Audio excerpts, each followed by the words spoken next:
Cárdenas por el IPN en la categoría de profesor investigador, el galardón honorífico Enrique Díaz de León por la Universidad de Guadalajara, y lleva la agenda digital para el establecimiento de las carreras de Ingeniería en Inteligencia Artificial recién creadas y de la licenciatura en Ciencia de Datos recién creada en el Instituto Politécnico Nacional. Sus áreas de investigación son la inteligencia artificial, robótica y es lo que tenemos. Entonces, el día de hoy el doctor nos estará dando una conferencia titulada El papel de la inteligencia artificial en las industrias 4.0, que hemos escuchado ya aquí en el instituto, y también en industria 5.0. El doctor con nosotros. Muy bien. Muchas gracias por la presentación. Muchas gracias por siempre al CITEDI, a Julio, que pues ahora sabemos que está convaleciente, ¿verdad?, de una operación, que esperemos primero Dios que se recupere pronto. Gracias, colegas, profesores, investigadores que están aquí, ya los conozco a todos, creo, y también a los estudiantes que seguramente pues no los conozco porque pues son la razón de ser que siempre se va renovando, ¿verdad?, y que le da renuevo a nuestras escuelas. Gracias a todos por estar aquí. Entonces, pues les voy a platicar, como ya se dijo, de cuál es el papel de una tecnología horizontal que está en boca de todos, la inteligencia artificial, en lo que conocemos ahora como la industria 4.0, y en lo que a lo mejor algunos de ustedes no saben lo que es lo próximo que se nos viene, que es la industria 5.0. Bien, entonces, al respecto vamos a decir solamente unas cosas. No voy a hablar de la historia de la transición de la industria 1 a la 4, sino simplemente me voy a concentrar aquí, voy a solo a citar esta lámina.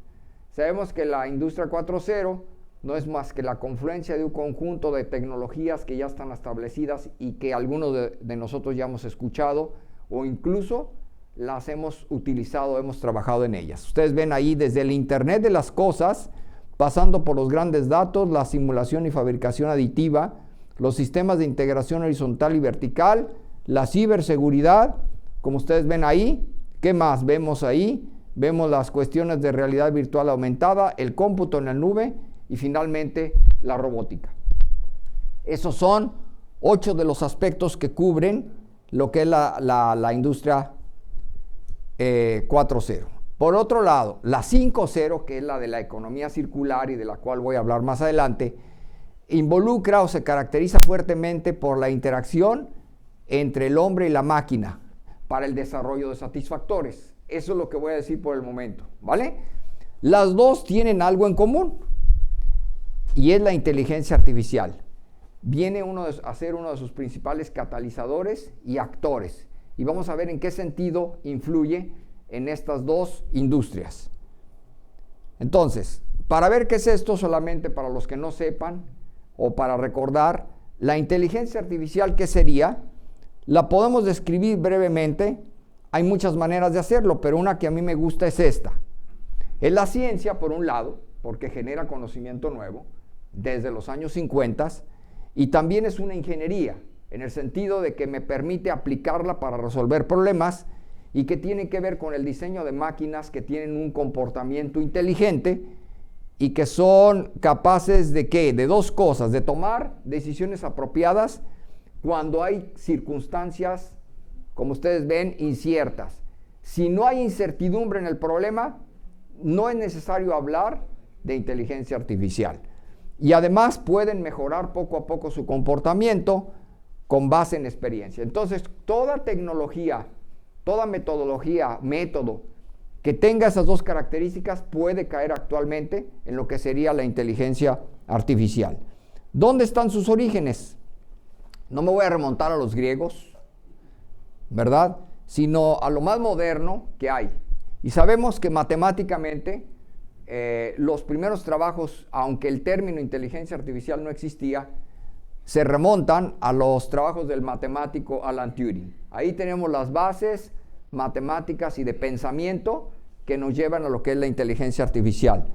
Ya desde un punto de vista operacional, tenemos que recurrir a los trabajos que se hicieron por allá en el Reino Unido, en Manchester, en los 50, estos señores trabajando sobre esa vieja máquina Ferranti Mark I, que es una máquina de museo, desarrollan los primeros programas que juegan ajedrez y damas, utilizando el método basado en reglas, el de la parte formal.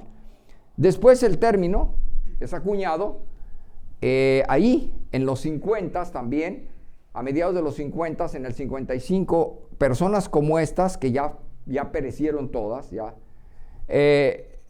establecen el término inteligencia artificial, como algo que engloba todo aquel conjunto de métodos, técnicas y metodologías que nos llevan al desarrollo de sistemas que presentan un comportamiento similar en ciertos aspectos al del ser humano para resolver problemas.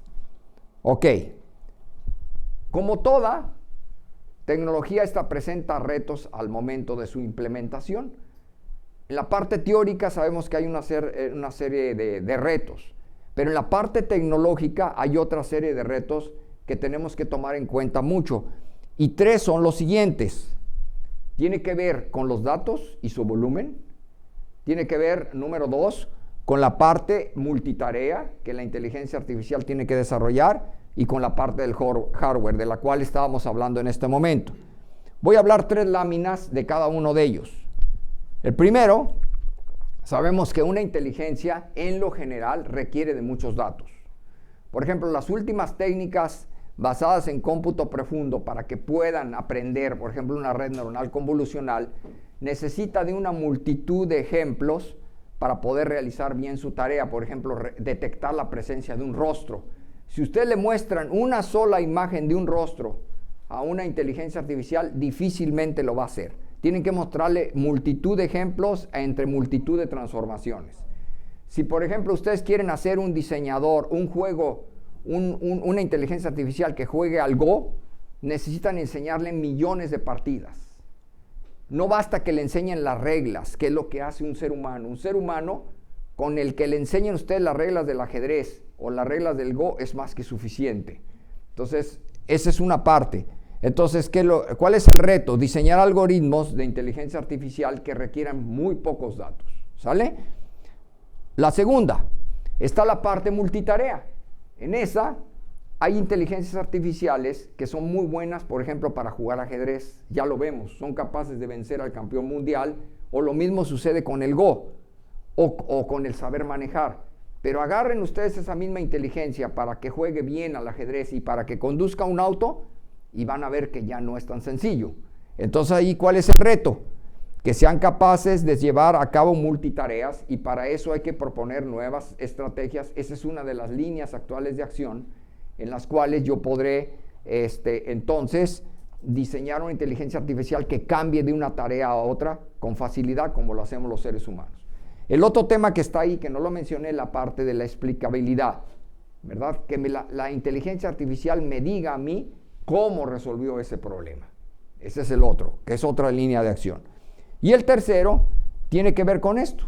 A pesar de la gran capacidad que tienen las plataformas actuales, por ejemplo, aquellas basadas en las GPUs, todavía tienen ciertas características que se convierten en sus enemigos. Por ejemplo, número 1, consumen altas cantidades de energía. Necesitan muchos watts para funcionar. Contaminan mucho. Número 2, que requieren de programación. Tiene que haber una persona que esté detrás de ellas programándolos todavía para que puedan operar. Las máquinas básicamente hacen lo que uno les programa para que hagan. Y así continuamos.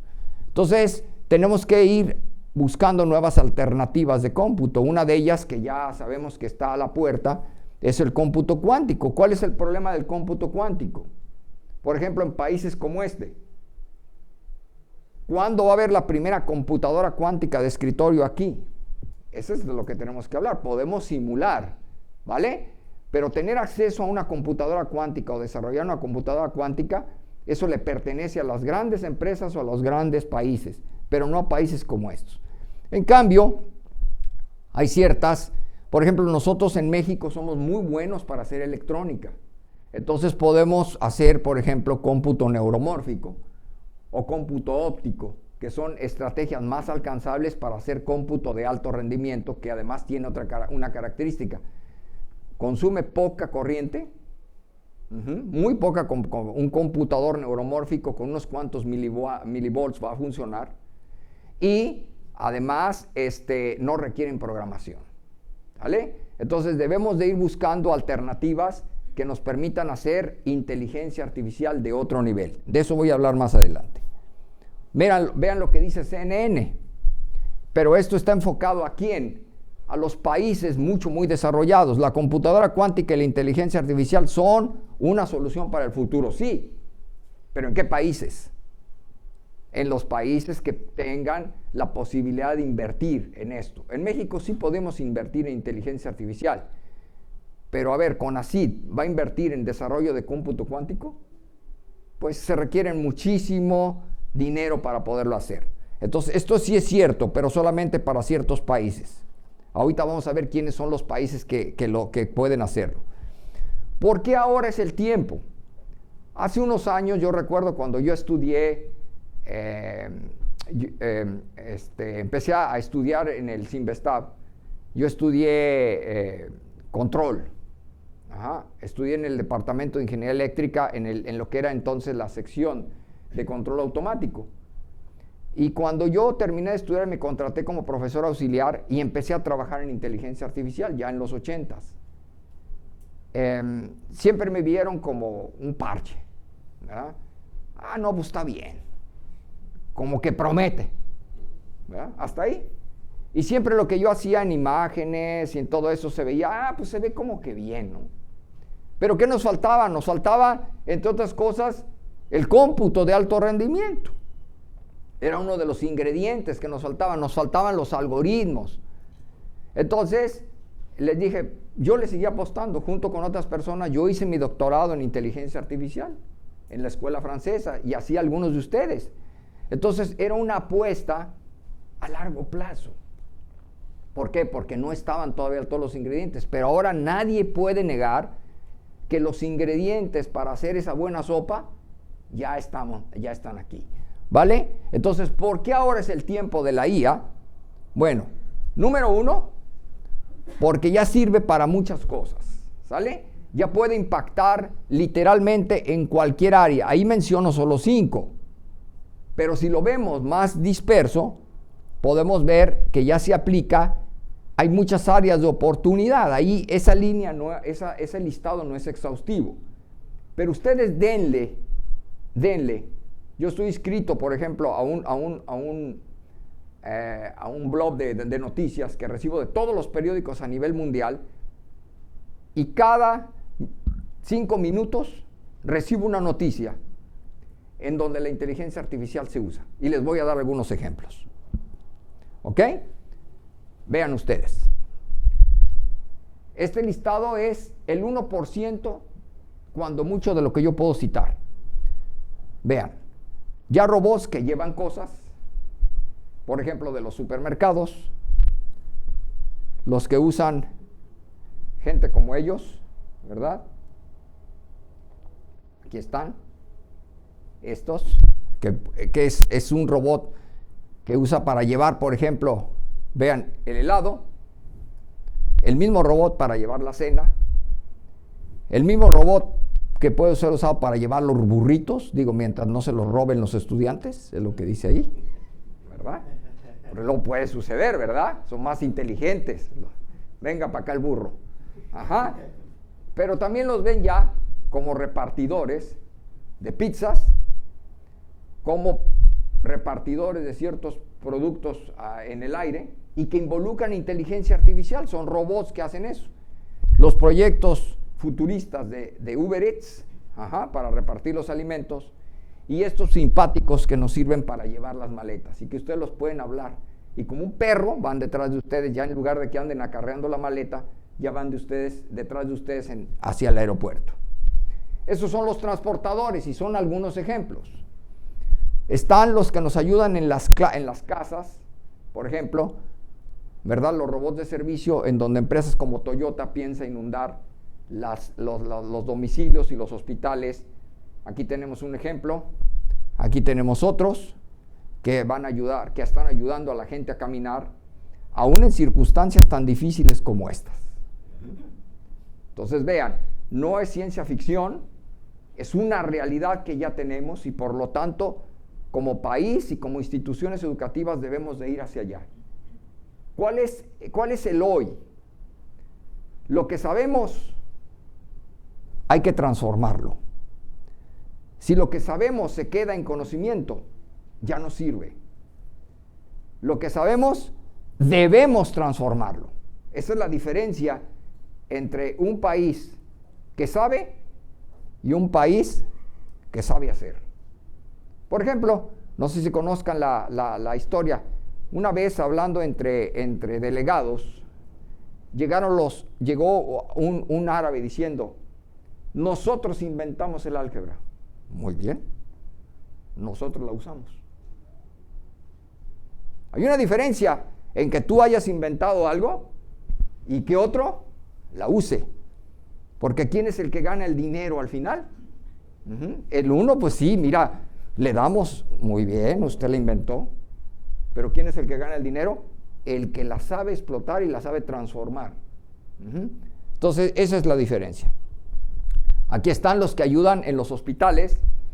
Aquí están más ejemplos. En cuanto a diagnóstico, ya vemos que los motores de Google, de Facebook, son muchísimo más buenos que los expertos radiólogos para poder detectar ciertos objetos que son muy minúsculos, por ejemplo, en microcalcificaciones en imágenes.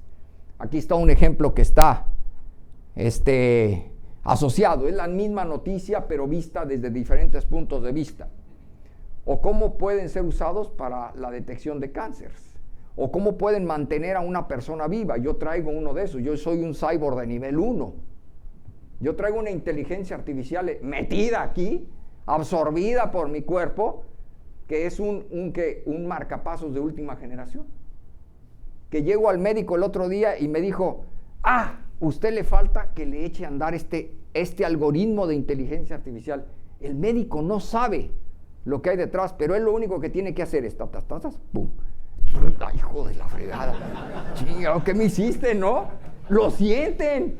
Y ya no me siento más energizado, ¿no? Sí lo ven. Y el médico no sabe, pero detrás de eso ya hay un motorcito de inteligencia artificial embebido en un microcontrolador, ¿verdad? Que provoca eso. Si no, yo no les estaría dando probablemente esta plática aquí. Muy bien.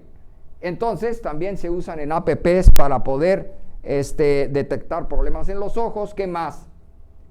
Para saber si usted se está tomando los medicamentos, usando tecnología de Internet de las Cosas y su propio celular, ya pueden monitorear las empresas si usted está haciendo bien las cosas, o incluso, en lo último, ¿verdad? Lo que nos está ahorita llamando mucho la atención, fue un motor de inteligencia artificial el que primero detectó dónde iba a haber el brote, aproximadamente, y el crecimiento.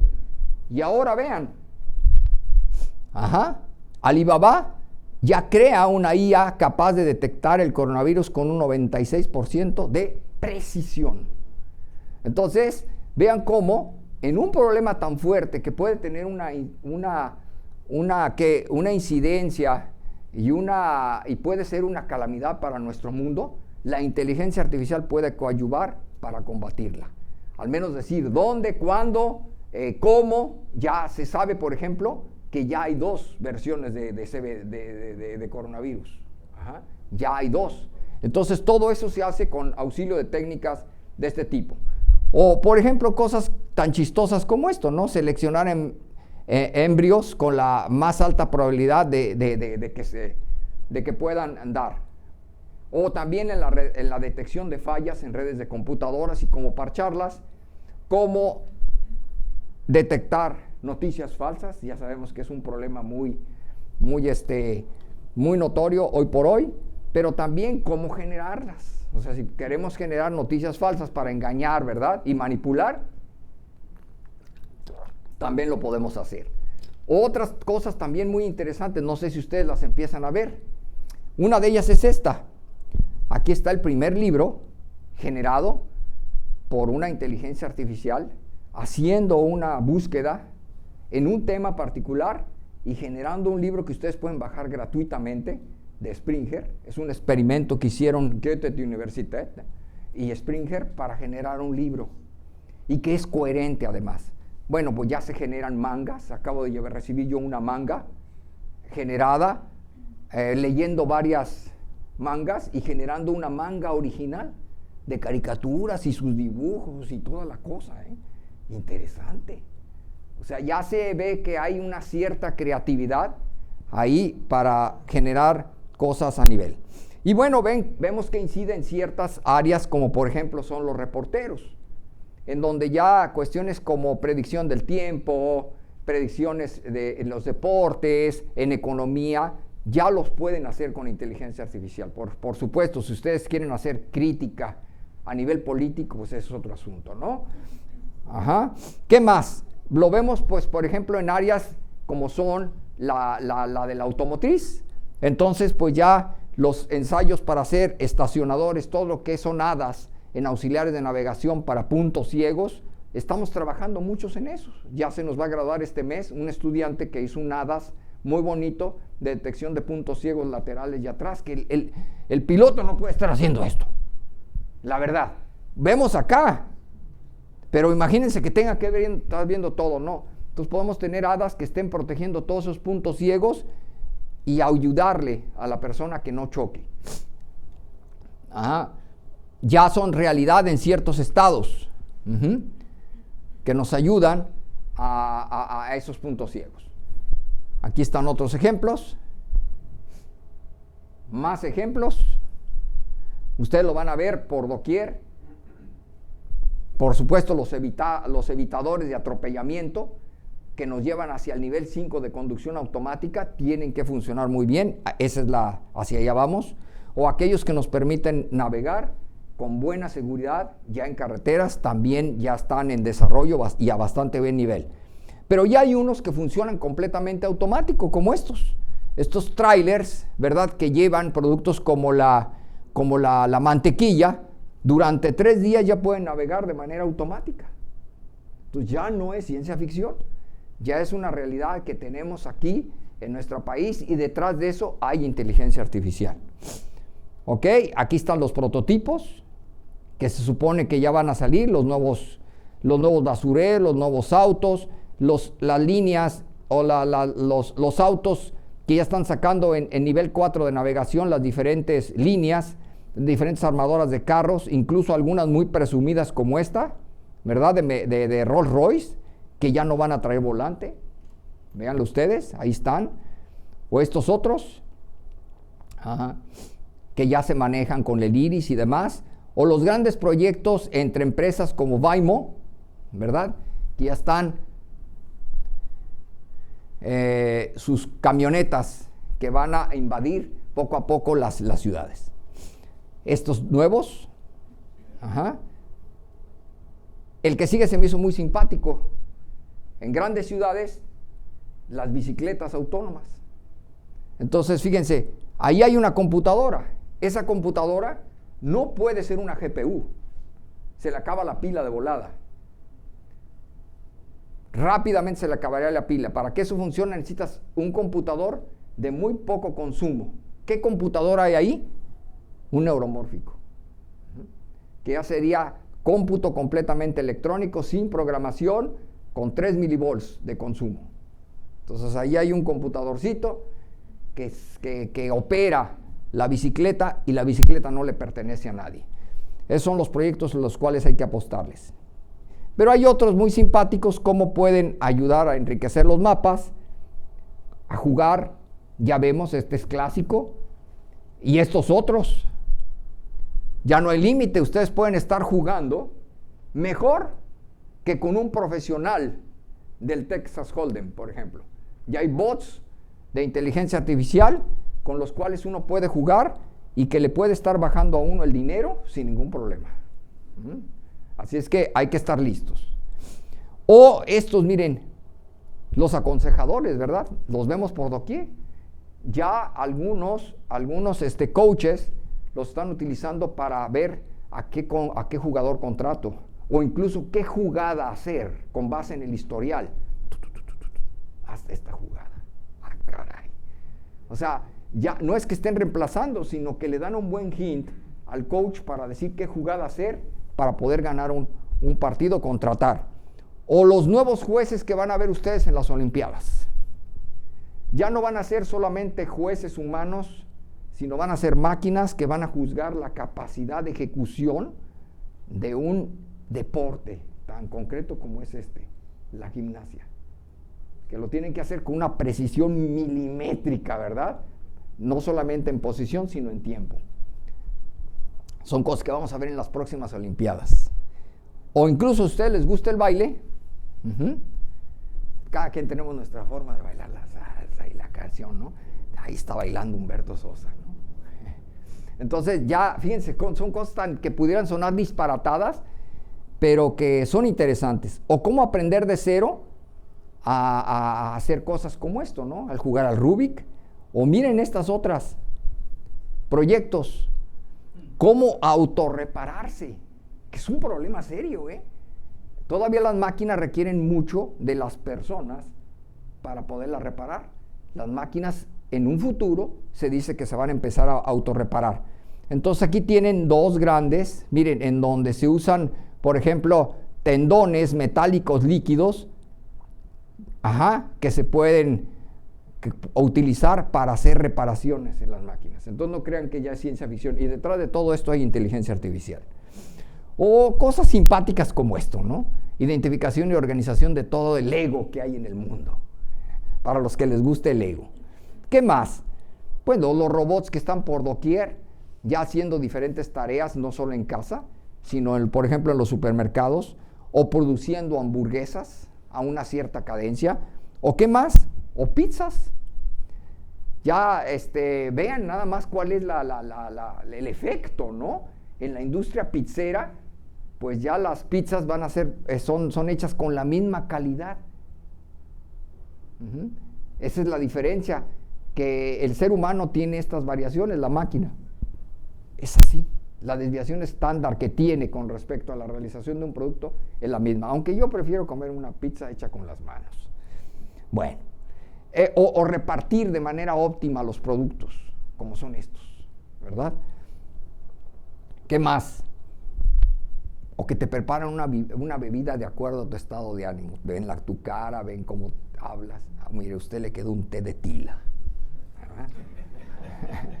O sea, sí, pues no sé, ¿no? Mire, esta es la bebida que le queda, ¿no? O para poder dar seguimiento miren, por ejemplo, esta tesis de doctorado, ¿no? Para darle seguimiento a los cibercriminales, para hacer predicciones, por ejemplo, en viento, en cuándo va a hacer erupción un volcán, incluso en cuánto va a subir, ¿verdad? Cuál va a ser el valor de una casa dentro de determinado tiempo, cómo hacer desciframientos con nivel humano o incluso más allá de ciertas tabletas antiguas, o incluso para ver cosas que ya no vemos. No sé si ustedes han viajado a Nazca. Yo trataba de descubrir las cosas de Nazca y los geoglifos y dije, pues con mucha imaginación, la verdad. Pues esta cosa ya descubre 142 nuevos geoglifos y pues los pueden usar para el turismo, ¿no? Turismo al menos imaginativo. Mire, ahí hay una cosa, ¿qué es eso, no? Usted no lo ve, pero aquí se lo estamos dibujando. Entonces, los pueden ustedes ver por internet. ¿Dónde está? Ahí está. Ok, ¿o para qué? Pues ya los vemos, ¿no? Utilizan inteligencia artificial ya en lugar de seres humanos para vendernos cosas. Ya son... ¿Por qué? Porque una persona es muy difícil que lo haga. En cambio, motores de inteligencia artificial tienen una cobertura general que puede predecir fácilmente. De hecho, el ser humano, ustedes saben que es bien predecible y por eso es que le pueden vender con altísima precisión cosas. O miren, los que desgraciadamente nos van a ayudar, ¿y por qué lo digo desgraciadamente? ¿No? Nos van a ayudar a conquistar para acabarnos el planeta que sigue. Pues el planeta Marte, ese es el que sigue, ¿no? O sea, ese es Así somos los seres humanos, digo, qué tristeza. Son a través de las máquinas. Aquí está el ejemplo gringo, un ejemplo gringo. Aquí está un ejemplo chino.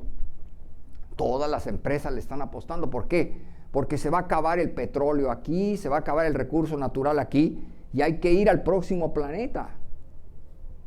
Acabárnoslo también, hasta que nos encontremos con el planeta donde están los de Avatar, ¿verdad? Y nos regresen. Ajá. Sí, es una realidad. O en el área militar también los vemos. O sea, vemos diferentes tipos de máquinas. Aquí hay ejemplos de diferentes máquinas a diferentes niveles, los vemos, que sirven para diferentes cosas. Y sabemos pues que las guerras ya no van a ser entre seres humanos, sino entre máquinas contra seres humanos o máquinas contra máquinas. ¿Ok? Pero también pueden ayudar a ciertas cosas buenas, ¿no? ¿Cómo pueden ayudar, por ejemplo, a los cuerpos de bomberos para optimizar y salvar vidas? En los nuevos laboratorios químicos. Ustedes saben que la búsqueda de una molécula es una tarea muy compleja. Se trata de química combinatoria, no de química exponencial, sino de química combinatoria, en donde la explosión va mucho más allá. Y encontrar una molécula con ciertas propiedades es una tarea muy compleja. Entonces ya se está usando en ciertos laboratorios, por ejemplo, para descubrir ciertos fármacos con ciertas propiedades, pero no solo eso, sino, por ejemplo, para crear medicinas de uso específico para los seres humanos y más allá. Vean. Antibióticos en 30 años descubiertos por primera vez por inteligencias artificiales, cosa que no se había hecho, para fines muy concretos. Por ejemplo, para atacar a bacterias muy resistentes y peligrosas. Entonces, es muy probable que la solución al coronavirus no venga de un ser humano, sino de una inteligencia artificial, ¿eh? Entonces, imagínense, cuando salga la noticia ahí, búscatelas. Eso tiene un gran impacto social, económico y político. Por eso lo pongo. Y sigue, ¿no? Entonces, vean cómo las diferentes noticias están dadas en todos los países y en todos los idiomas. Pero no solamente ahí, también en ciencia, en otro tipo de ciencia se puede hacer. Por ejemplo, ustedes saben que alguien tiene un Kleenex o algo así. Es que no traigo uno. A ver, si usted trae, siempre las mujeres nos ayudan. Muchísimas gracias. Perdón, ¿eh? Ustedes saben que, por ejemplo, en ciencia hay ciertos problemas que han permanecido ocultos durante años. Y uno de ellos es el problema de los tres cuerpos. La interacción en la dinámica de tres cuerpos. Bueno, ahí dice a punto de resolver el problema de los tres cuerpos. Y así hay series, por ejemplo, cómo sacar la raíz en forma cerrada de no sé qué cosa. Son problemas matemáticos y de la astronomía y de la física que están ahí. Bueno, aquí vemos soluciones en donde aparentemente van en esa dirección. Pero ¿qué más? Quieren detectar a ver quién se está durmiendo. ¿A poco no? Pues es que a lo mejor es porque el profesor es bien aburrido, ¿verdad? No le echen la culpa a los alumnos. También es una aplicación práctica. Y bueno, y cierro esto con esta, ¿no? Ustedes lo saben.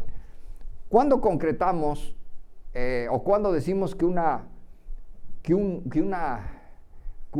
disciplina se transforma en una ciencia, que tiene algo a alto impacto? Cuando se otorga un premio, por ejemplo. Y en el caso de la computación, pues aquí tienen ustedes, nos anuncian que el año pasado, estos tres señores, estos tres colegas canadienses, se les da el Alan Turing Award.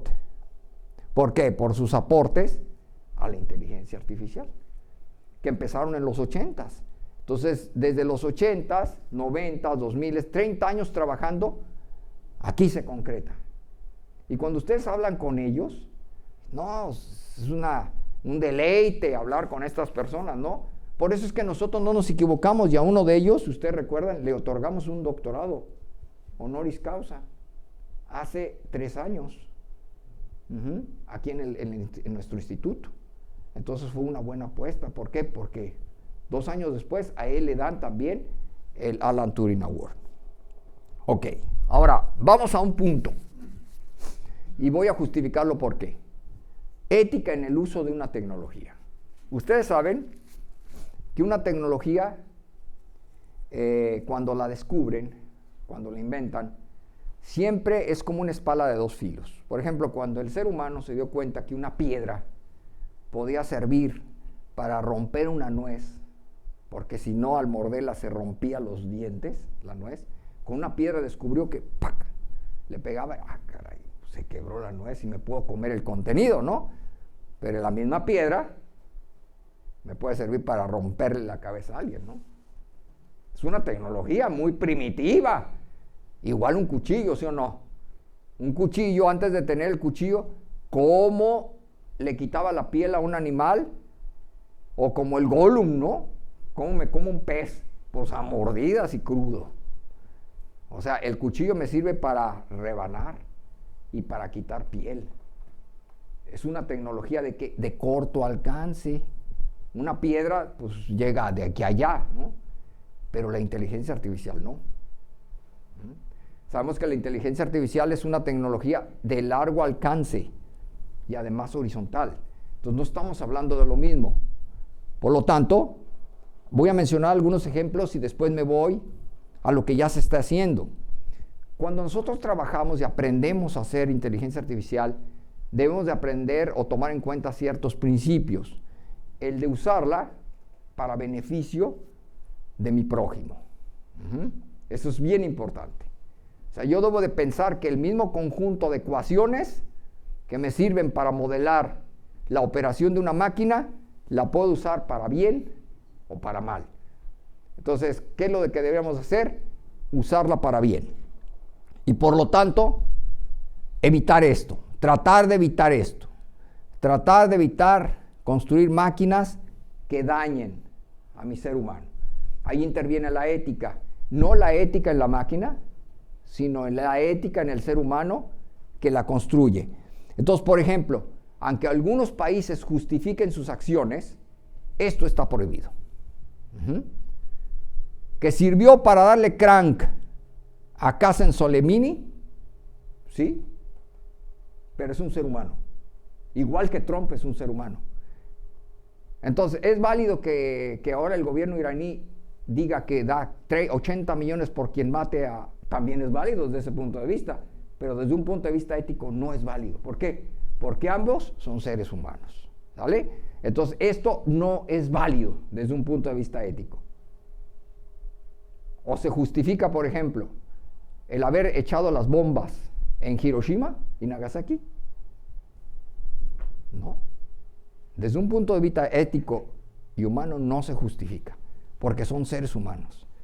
Desde un punto de vista político, a lo mejor sí.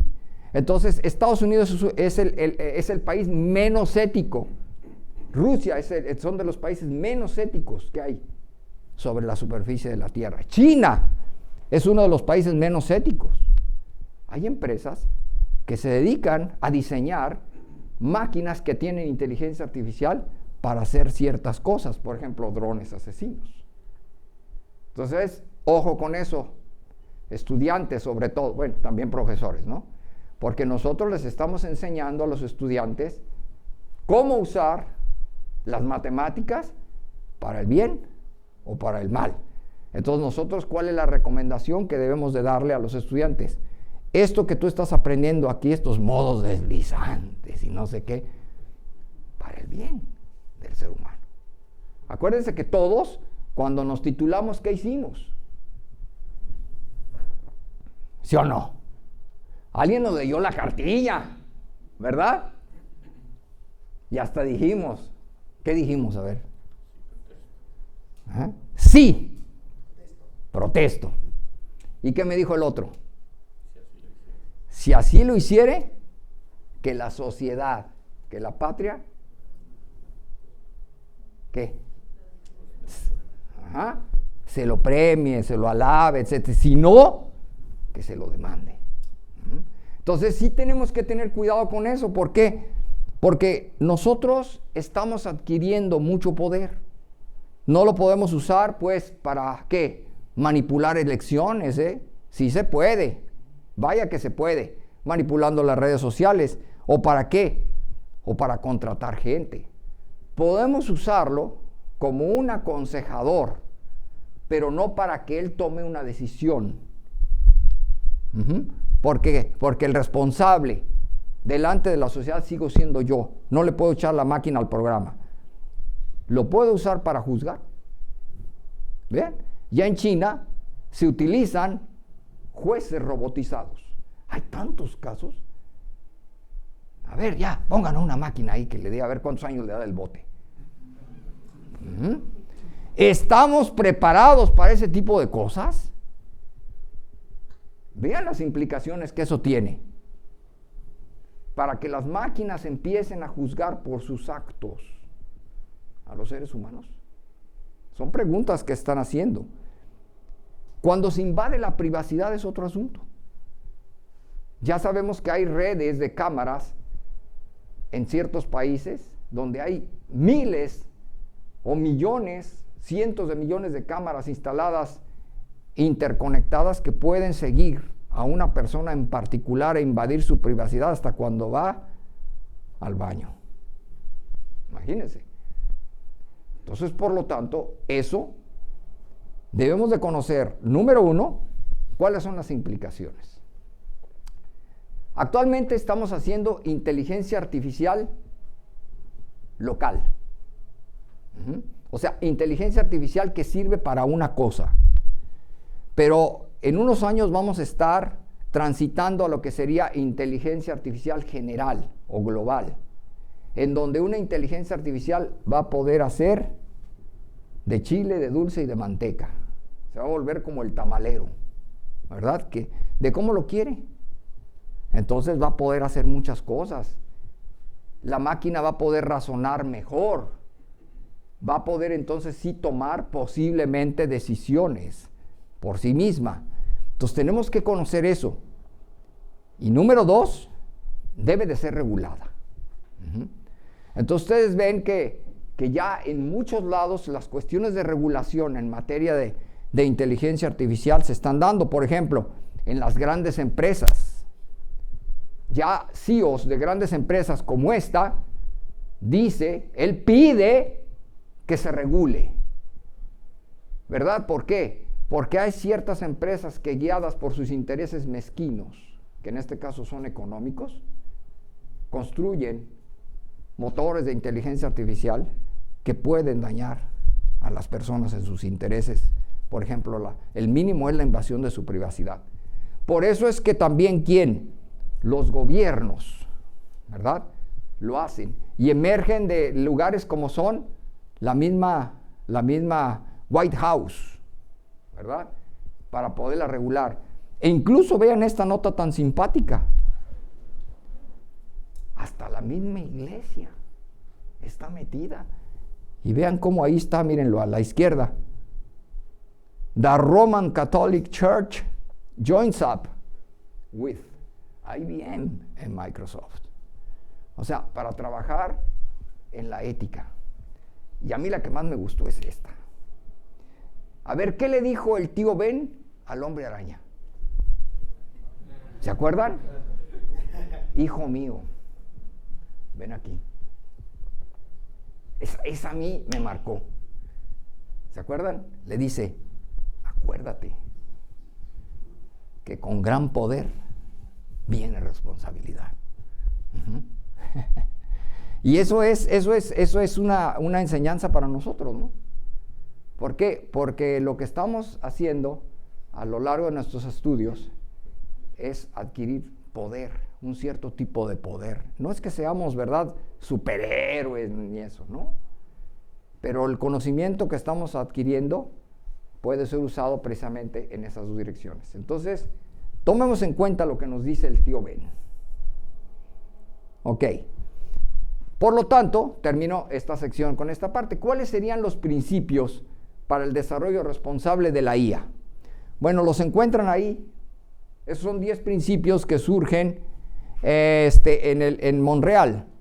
Y son estos que están ahí. Hay otros más.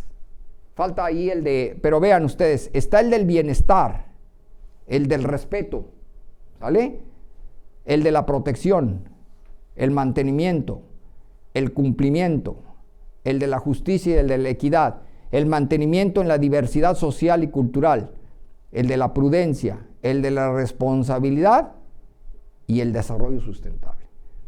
Claro, si aplicamos eso, puedes decir, pues ya ahora qué hago, ¿verdad? Es como mi suegra que le dicen, oiga, usted ya no puede comer esto y esto y esto y esto y esto y esto y esto porque le afecta a la salud. Y dice, pues ¿y ahora qué como? ¿Sabe qué? Déjeme vivir mi vida y entrarle duro a la garnacha. Pues sí. Ajá. Es lo mismo, ¿no? Claro, si vamos a empezar a aplicar todo esto, pues ¿y ahora qué hago, no? Bueno, pues ahí es donde está esta cuestión de la ética, que es muy, muy de los seres humanos, ¿no? Y que nosotros decidimos que si la vamos a hacer, por eso es que se debe de regular. ¿Por qué? Porque al final, cuando ustedes hagan un sistema y el sistema meta la pata, ¿a quién se le debe de imputar la responsabilidad? ¿Al coche porque chocó? ¿Al juez porque juzgó mal? ¿O a ti que lo hiciste? Es claro que a ti. Es claro que a mí. Somos los seres humanos los que somos ética y moralmente responsables. Todavía. Muy bien. Cifras. Esta me gusta. ¿Quiénes son los que más invierten? Ahí tienen un listado en donde obviamente México no sé dónde esté. Ahí búsquenle, abajo. Pero son los dos grandes monstruos que ahorita sostienen una guerra fría, ¿no? Son Estados Unidos y China, porque son los que quieren mantener la supremacía. Acuérdense que la supremacía siempre reside sobre ciencia y tecnología. Y por eso recientemente un chino le dijo a un gringo, ¿no? Le dijo, pues mira,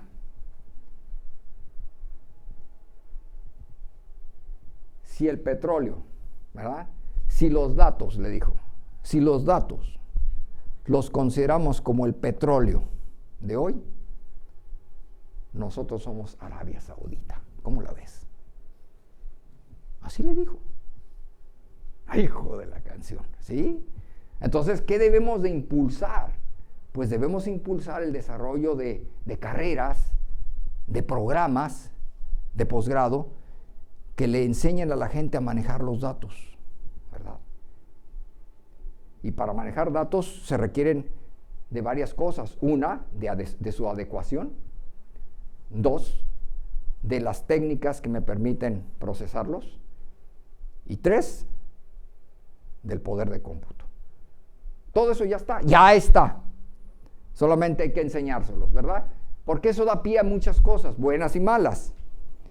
Pero bueno, vemos que el crecimiento de la producción científica en materia de inteligencia artificial, aunque hubo una caída, ahí la ven ustedes, miren, el crecimiento tiende a ser de corte al menos cuadrático. No sé qué curva sea esa.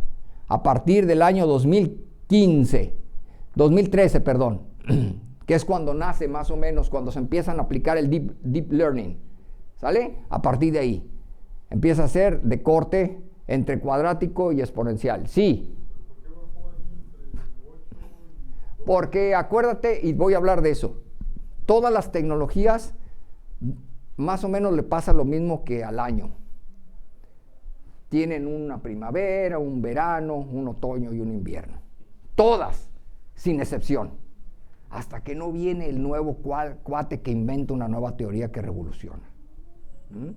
Eso es normal en todo esto. Entonces, eso es lo que pasó aquí. Entonces, ahorita, por ejemplo, todo el mundo dice, no, pues ya me agarré de aquí y la inteligencia artificial va para arriba. Bueno, aprovecha cuando va para arriba, pero ¿qué debes de hacer cuando llega el aplanamiento? Eso tienes que hacer prospección tecnológica para saber cuándo una tecnología va a caer en un valle o va de bajada. ¿Por qué? Porque ya no hay mucho que hacer ahí. Es porque ya pasó de moda o porque ya simplemente hay que venderla. ¿Sale? Eso lo puedes hacer con motores de prospección como son Gartner, por ejemplo. Entonces, vean ustedes. Vean, ese es el crecimiento de 3 países, bueno, de 3 grandes consorcios. Vean, ni Estados Unidos, sumado con Europa, actualmente es lo que es China. Revisen ustedes cualquier revista, cualquiera, no me importa si es en control, en imágenes, en machine learning, en esto. Vean, yo reviso puros de Chin Chun Chan. ¿Sí o no? ¿Sí o no, doctor? ¿Sí o no? Sí. Unos buenos y otros malos. Pero entre todos los malos hay muchos buenos. La verdad es que sí, porque esos cuates aplican un principio. Es la ley de los grandes números. Al fin, ¿cuántos chinos hay? Hay un chin. Sí, ¿no? Entonces, es eso. Entonces, tiene que haber entre todos, tiene que haber bastantes buenos. Entonces,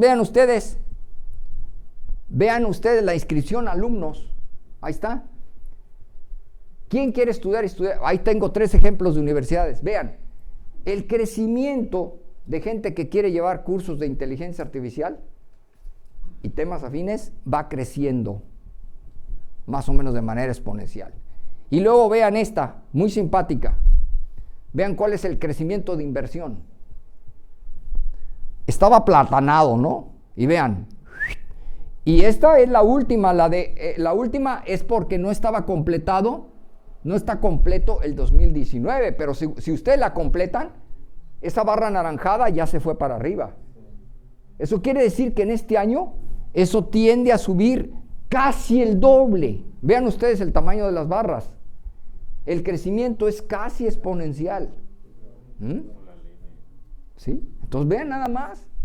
Y esa es la parte nada más de producción. Eso quiere decir que si tú eres una empresa, vas a ganar. Ahora véanla por países. Esta es otra que debería haber puesto antes.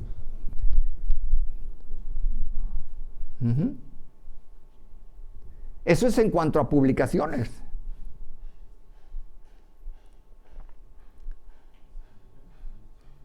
Esa la debería haber puesto antes, ¿no? Pero vean cómo pareciera que, vean, ahí están los 3 gigantes, China, Estados Unidos y la India. Son los que más trabajo sacan. ¿Quién más patenta más? China, efectivamente. El 22% de las patentes a nivel mundial en materia de inteligencia artificial son chinas. Es bastante, ¿eh? Quiere decir que esos cuates pues están adquiriendo todos los derechos del uso de las tecnologías. ¿Quiénes producen más robots?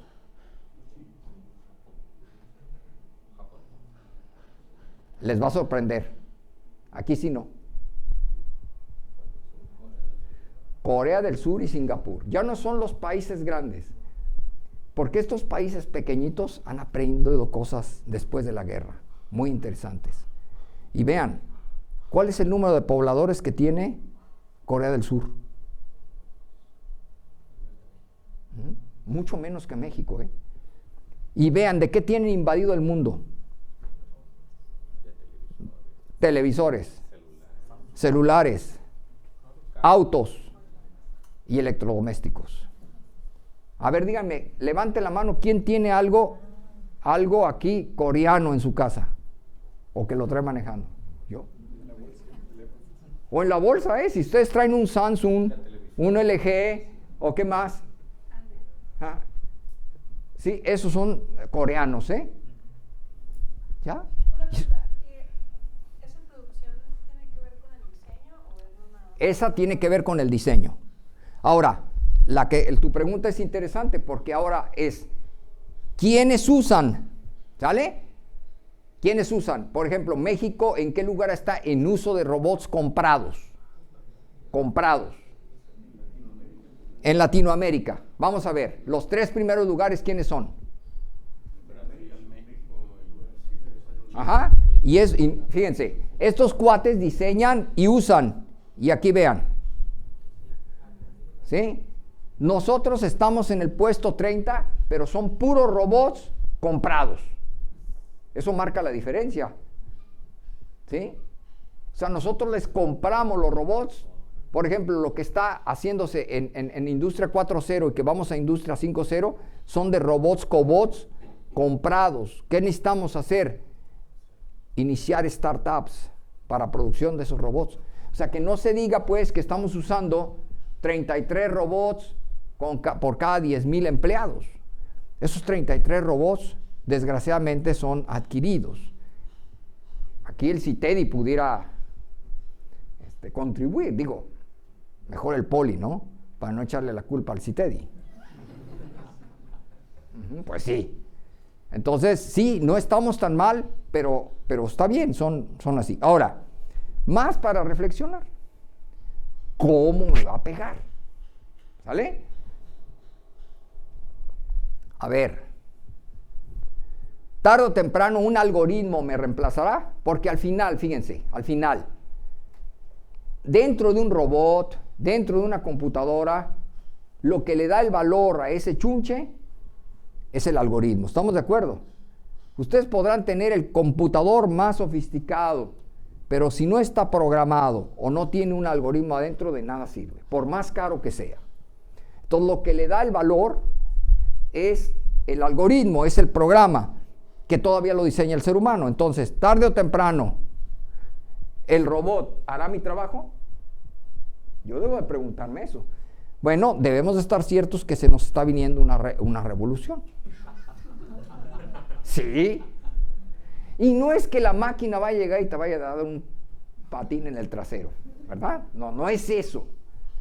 Sino que aquí quien marca la diferencia pues son las industrias. ¿Por qué? Porque las máquinas en ciertos aspectos son más eficientes que los seres humanos. Miren, en primer lugar no tienen sindicato, ¿verdad? No tienen hambre, no necesitan dormir. No van a lista, ¿verdad? No se quejan. Todavía no se quejan, ¿verdad? No tienen esas debilidades humanas. No son ambiciosas, no son celosas, en fin.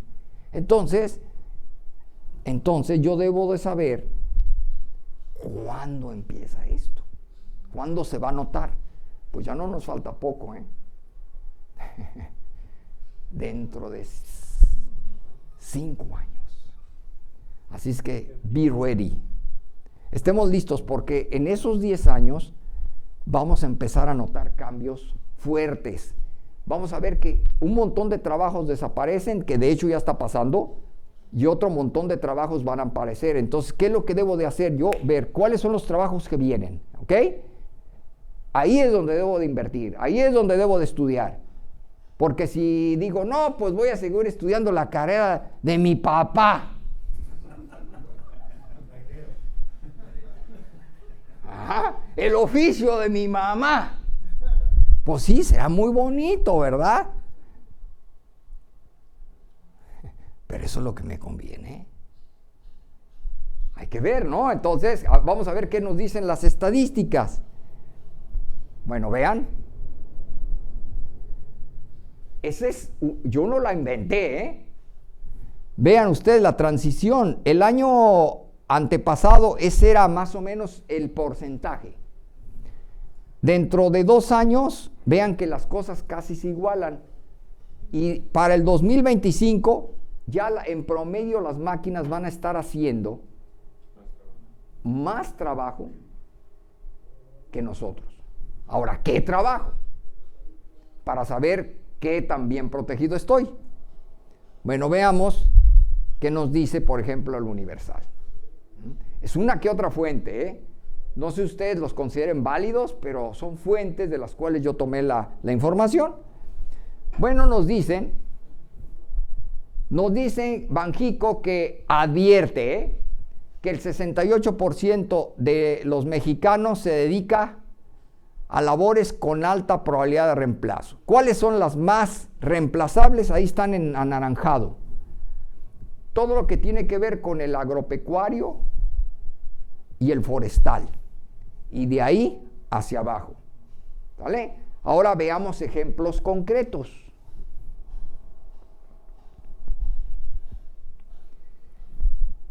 Alguien dice, yo soy un traductor profesional. Le traduzco del inglés al español y del español al inglés. Y alguien saca, ¿verdad?, su aparatito. Ahí quién sabe dónde lo dejé. Ahí lo dejé. Y le dice, bueno, pues yo aquí tengo ¿verdad? Y yo lo traigo, que lo hace en 50 idiomas, señor. ¿Sí o no? Sí. No sé si traen una aplicación de esas que lo hacen en 50 idiomas. Sí. Para traducción profesional, para intérpretes, recepcionistas, cadenas de comida rápida en call centers, radiólogos, mecánicos, en fin. Esas son de las que primeramente son afectadas. Vean lo que nos dice el país. Ya están empezando a expulsar a los oficinistas. ¿Por qué? Porque dicen, no, pues yo sé manejar Excel. Ah, pues sí. Muy fácil, pues el Excel ya es una cuestión que le metes un poquito de inteligencia artificial al Excel y ya lo hace solo. ¿Por qué? Porque al final es sumar, es restar, es ejecutar rápidamente operaciones aritméticas. Y así hay ejemplos. Entonces, hay que estar listos. Pero ahora veámoslo de manera más concreta, a ver si alguien de ustedes cae ahí.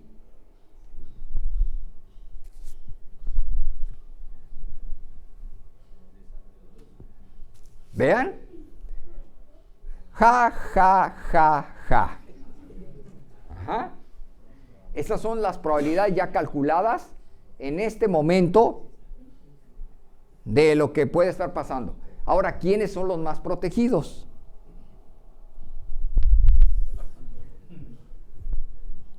Los profesores. Véanlo. Los que damos clase, todavía estamos... Y entre más abajo, mejor, ¿eh? Entre más abajo, mejor.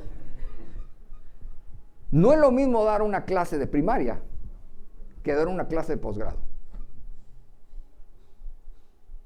¿Quién ha dado clase en primaria? Vayan, para que vean lo que es bueno. O en secundaria. Vayan, para que es lo amar a Dios en tierra de indios. ¿A poco no? Es bien difícil. Porque aparte de saber enseñar hay que tener paciencia, un montón de cosas, ¿verdad? Acá, bueno, les dejan las tareas y ya. En el posgrado, y si las hacen, qué bien, y si no, pues cero. Y ya, pero allá no, más complejo. Entonces sí, los profesores, el profesorado es una carrera bastante bien protegida. Y esta gráfica que también sale ahí, nos habla mucho de eso. Miren, en resumen, todo aquello que sea automatizable. Por ejemplo, ¿cuál es la tendencia en el poli? No sé si ya vieron ustedes todo el conjunto de carreras que pasan de ser en pizarrón, pasan a ser ahora virtuales. Ya hay varias carreras en el poli que casi al 100% ya son a distancia. ¿Por qué? Porque, a ver, actualmente un estudiante tiene acceso a lo que sea en internet. Eso no nos sucedía a nosotros, ¿eh? Uno tenía que ir a la biblioteca, pero ahora lo que haces es traer la biblioteca hacia ti. Entonces tenemos que estar listos para esa nueva transición donde el título y el diploma se convierten en lo menos importante. Lo más importante no es lo que tú sabes, sino para lo que eres hábil. Y los grandes empresarios ahora no te contratan y te dicen, oiga, a ver usted, ¿de qué título tiene o qué? ¿Usted sabe Python? Sí, demuéstremelo. ¿Usted sabe hablar inglés? Le hablo en inglés. ¿Usted sabe esto? Sí, contratado. Y no me importa si usted viene de Stanford o viene de acá, o del CITEDI. Hay que estar listos, ¿verdad?, para esa transición que se nos viene. Entonces, aquí vemos que las tareas que son automatizables son reemplazables, pero todavía los profesores, entre más bajo nivel, es difícil porque hay ciertas características que no son automatizables. Bueno, ahí está, miren. El crecimiento, nada más para cerrar, el crecimiento en inteligencia artificial es la que más va creciendo. Y ahí tienen ustedes, miren, los crecimientos que van experimentando. El de inteligencia artificial está creciendo muchísimo con respecto a otros. Ahora, límites. Primero, ustedes no necesitan que una inteligencia artificial tenga conciencia, ¿ok? Ese es otro aspecto para que sea inteligente, desde un cierto punto de vista. Nosotros somos inteligentes, pero aparte somos conscientes. Yo sé que aquí estoy. Yo le pregunto, por más inteligente esa máquina que sea, ella no me va a poder decir, oiga, ¿usted es consciente? Pregúntenle a Siri. No va a poder responderles. Les va a dar el avión, diciéndoles otra cosa. Conciencia es quién sabe qué. Porque no sabe qué es eso. Pero esa es una cosa, que es cierto. O sea, no se necesita conciencia para que haya inteligencia. Porque inteligencia es el nivel más bajo que existe en todo lo que es existencia, digámoslo así. Entonces dice, un CEO, en lo que a mí concierne, creo que ya se apagó esto, o no sé, ¿se está oyendo? Sí. Ok, la inteligencia artificial es todavía estúpida, ¿verdad? Esa es su opinión. ¿Qué dice el buen Steve? No, perdón, Steve Wozniak. Dice, a mí no me interesa la inteligencia artificial, a mí me interesa lo que yo puedo vender en este momento. ¿Cuántos traen teléfonos? Muchos, ¿no? O sea, le dijeron, oiga, ¿usted va a invertir en autos autónomos? No, yo ya voy a estar muerto.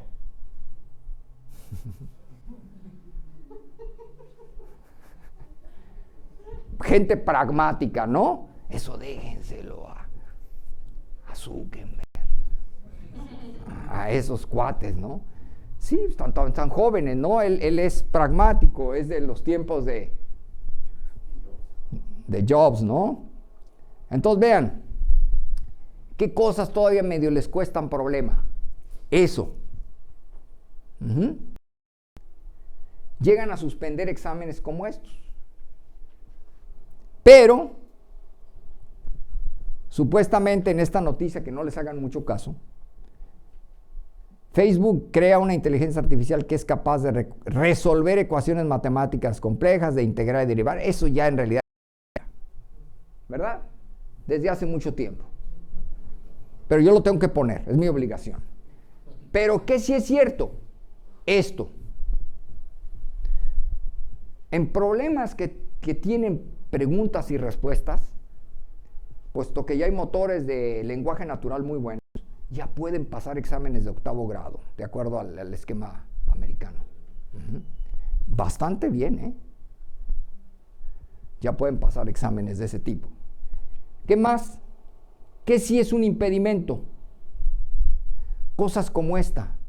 Aunque a los japoneses les encantan los robots, hacer ciertas tareas como eso no es tan sencillo, ¿eh? Entonces, por ejemplo, ¿cuál papa es buena y cuál no? Pues es que ahí hay mucha subjetividad, muchos factores. Aquí lo que les decía, miren, ¿por qué los profesores no desaparecerán? Por lo que ya dije.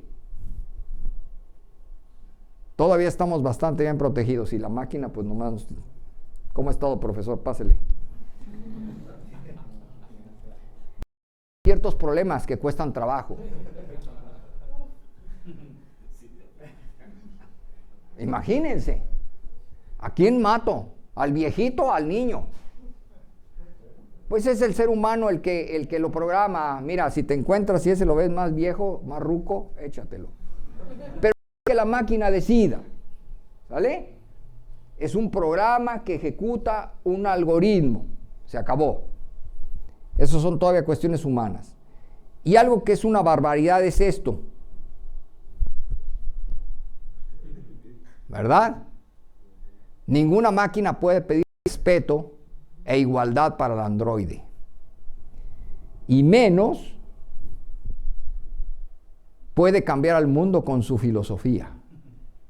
Pues, ¿cuál filosofía, verdad? La filosofía y la religión son dos cuestiones completamente atribuibles a nosotros los seres humanos. ¿Vale? Ok, entonces termino con esta laminita, aquí esta sección. En este artículo, ahí nos muestran que ya hay indicios de que estamos, lo que decía acá el colega, estamos ingresando, parece que hay una cuestión que va cuesta arriba, pero conforme vas cuesta arriba, los problemas que son difíciles, hagámoslos análogos a las piedras que te van quedando son cada vez más grandotas y además son cuadradas. Ya no tienen esa forma redondita y son más difíciles de empujar. Entonces, las técnicas y las plataformas de cómputo ya no te ajustan para ir resolviendo esos problemas. Entonces, hay indicios de que estamos empezando, aunque vamos para arriba, vamos a hacer esto. Vamos a entrar a un valle que es lo que se le conoce como un invierno, ¿verdad? En donde de nuevo otra vez la máquina va a circular por un lugar frío, agreste, donde los problemas que le quedan a resolver son aquellos que todavía, por falta de datos, por falta de técnicas que hay que descubrir, por falta de paradigmas de cómputo nuevos, ahí se van a quedar. Entonces no consideren que esto más o menos ¿cuándo va a suceder? En unos 10 años, no más de 10 años. Vamos otra vez a tener que pedalear fuerte. Entre tanto, pues podemos darle. Conclusiones. ¿Vale? Conclusiones son varias. 3. No descubrimos todavía las leyes que rigen cómo se da el proceso de inteligencia a nivel biológico. Sabemos que hay leyes que están ahí, pero no las hemos descubierto. Si fueran, ¿serían qué? Conjuntos de ecuaciones. Así como cuando descubrimos cómo funcionan las cosas mecánicamente, o las cosas como las cuestiones electromagnéticas, ¿verdad? Las cuestiones ópticas. Hay leyes. Las cuestiones, incluso los planetas. Kepler, ¿verdad?, propone sus leyes de movimiento. Aquí nos faltan esas leyes. Y sin embargo, es posible construir máquinas, ya sea programas o robots, que hagan cosas inteligentes. Y además, número 3, no hay leyes de la física. O sea, ya nadie les puede decir, aunque hay ciertos filósofos, como Searle, que dicen que todavía es una ilusión. Pero ya hay gente muy abierta, como por ejemplo Penrose, que dice que no. O sea, él dice, lo que pasa es que nos falta descubrir matemáticas, ¿verdad?, que nos permitan. Va hacia la primera, nos falta encontrar las leyes que gobiernan los principios para entonces poder hacer mejores máquinas. Esto nos lleva a varias cosas. Uno, cómo la inteligencia artificial afecta a nuestras vidas a escalas que ya estamos viendo. Bueno, hay varios personalidades como Kelly, que hace una predicción bien interesante, que conforme la IA se integra en nuestras vidas de manera profunda, vean cómo viene a dar pie a que surjan nuevas revoluciones industriales. Y ahorita, como país, estamos transitando de la 3 a la 4, ¿sale? Como país. En el mundo, algunos países están en la 4, otros países están apenas en la 1 o en la 2. A nivel global, nuestro país estamos en la 2.5.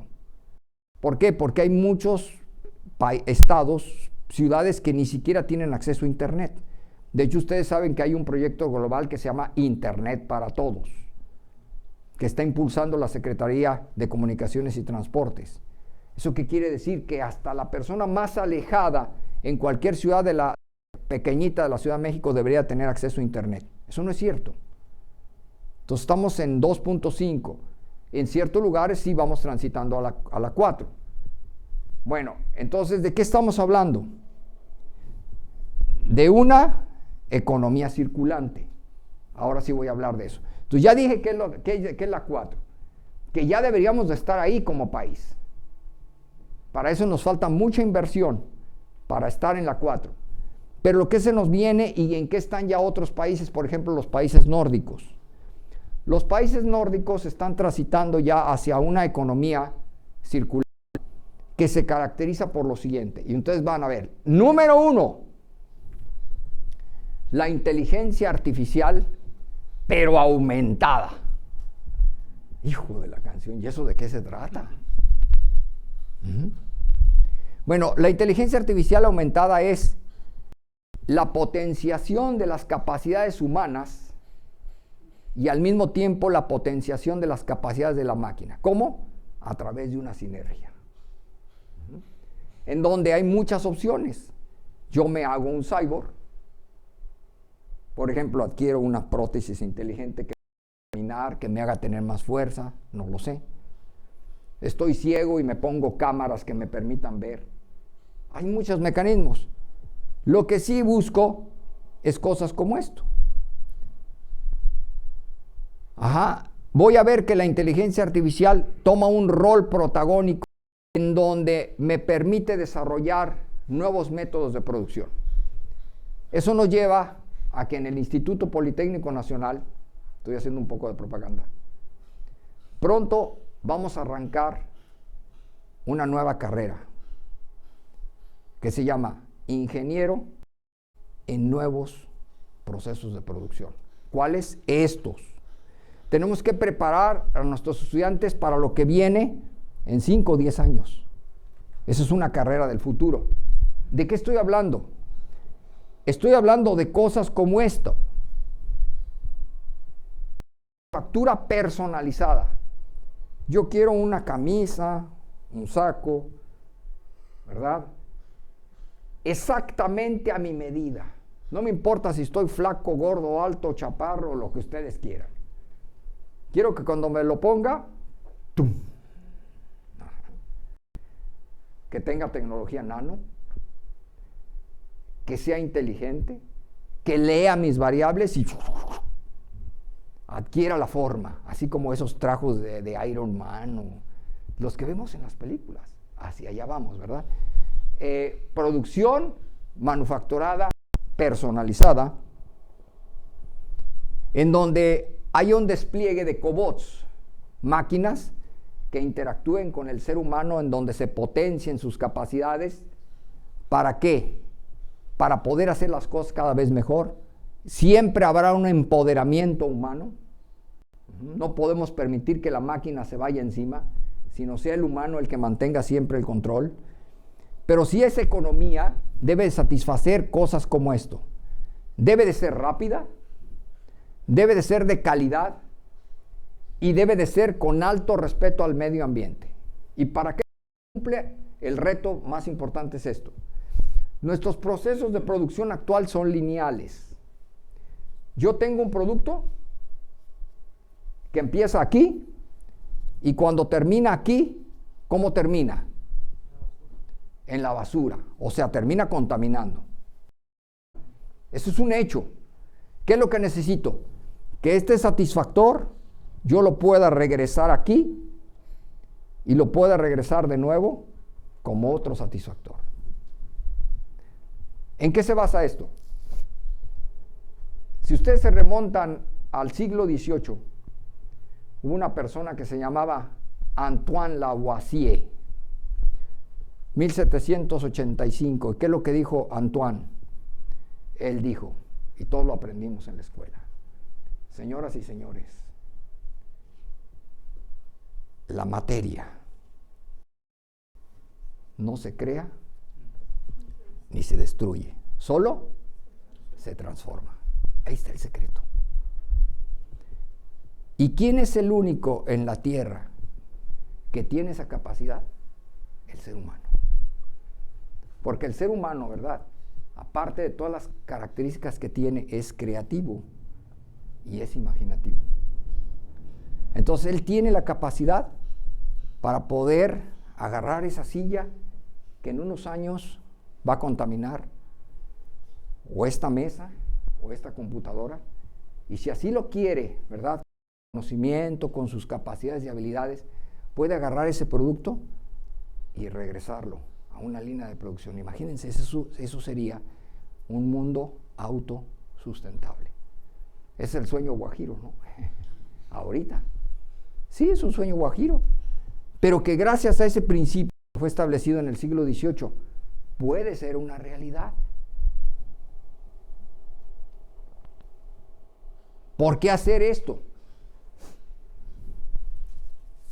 Porque no, como nos lo dice el entrepreneur, la economía circular es la oportunidad para emprender y salvar a nuestro planeta.